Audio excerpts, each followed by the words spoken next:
Friends, இப்போ நம்ம beetroot பொரியல் பண்ணலாம் ஃப்ரெண்ட்ஸ். இப்போ பீட்ரூட்டை சின்னதாக கட் பண்ணின்னு சால்ட் ஆட் பண்ணிக்கோங்க ஃப்ரெண்ட்ஸ். கொஞ்சமாக ஆட் பண்ணுங்க, ஏன்னா பீட்ரூட்டு உப்பு உரைக்கும். இப்போ இது வேக வைக்கிறதுக்கு கொஞ்சமாக அரிசி கழுவின தண்ணியை ஆட் பண்ணிக்கோங்க ஃப்ரெண்ட்ஸ். இப்போ இதை மூடி போட்டு 5 நிமிஷம் மட்டும் வேகட்டும் ஃப்ரெண்ட்ஸ். 5 நிமிஷத்தில் வெந்துடும் ஃப்ரெண்ட்ஸ். இது வேகட்டும். இப்போ இந்த பீட்ரூட் வெந்துச்சு ஃப்ரெண்ட்ஸ். இதை தாளிச்சிடலாம் ஃப்ரெண்ட்ஸ். இப்போ கடாய் வச்சு எண்ணெய் ஊற்றி வச்சு ஃப்ரெண்ட்ஸ். இதில் கடுகு ஆட் பண்ணிக்கோங்க. இப்போ இதில் பெருங்காயம் ஆட் பண்ணிக்கோங்க. இப்போ கடுகு பொஞ்சிச்சு ஃப்ரெண்ட்ஸ். கொஞ்சமாக உளுத்தம் பருப்பு, கொஞ்சமாக பைத்த பருப்பு ஆட் பண்ணிக்கோங்க ஃப்ரெண்ட்ஸ் தாளிக்கிறதுக்கு. இப்போ இது ப்ரௌனிஷ் ஆகட்டும் ஃப்ரெண்ட்ஸ். இப்போ இதில் கொஞ்சமாக வெங்காயம் ஆட் பண்ணிக்கோங்க.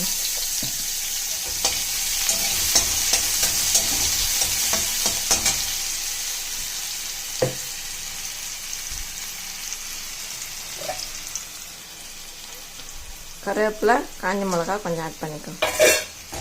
இந்த வெங்காயம் நல்லா வதங்கட்டும் ஃப்ரெண்ட்ஸ்.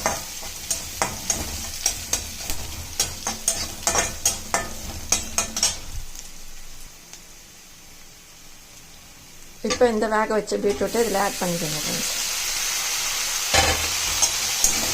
இந்த தண்ணி ட்ரை ஆகட்டும் ஃப்ரெண்ட்ஸ். நல்லா பீட்ரூட்டு உடம்புக்கு ஹெல்த்து ஃப்ரெண்ட்ஸ். இந்த மாதிரி பொரியல் பண்ணி சாப்பிடுங்க, இல்லை ஜூஸாக கூட குடிக்கலாம் ஃப்ரெண்ட்ஸ். இப்போ இதில் கொஞ்சமாக வேர்க்கடலை தோலோடே போடுங்க ஃப்ரெண்ட்ஸ், அதான் ஹெல்த்து. இப்போ இதை கொஞ்சம் குறைன்னு ரன் பண்ணிக்கலாம் ஃப்ரெண்ட்ஸ். இப்போ இது தண்ணி ட்ரை ஆகிடுச்சு ஃப்ரெண்ட்ஸ். இந்த வேர்க்கடலையை கொஞ்சமாக ஆட் பண்ணிக்கோங்க ஃப்ரெண்ட்ஸ். இதை ஒரு தொழிட்டு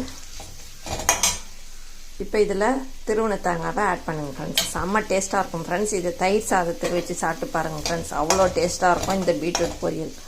தயிர் சாதத்துக்கு செம்ம டேஸ்ட்டாக இருக்கும் ஃப்ரெண்ட்ஸ். இப்போ இந்த பீட்ரூட் பொரியல் ரெடி ஆயிடுச்சு ஃப்ரெண்ட்ஸ். இப்போ பாருங்கள் ஃப்ரெண்ட்ஸ், இந்த பீட்ரூட் பொரியல் ரெடி ஆயிடுச்சு.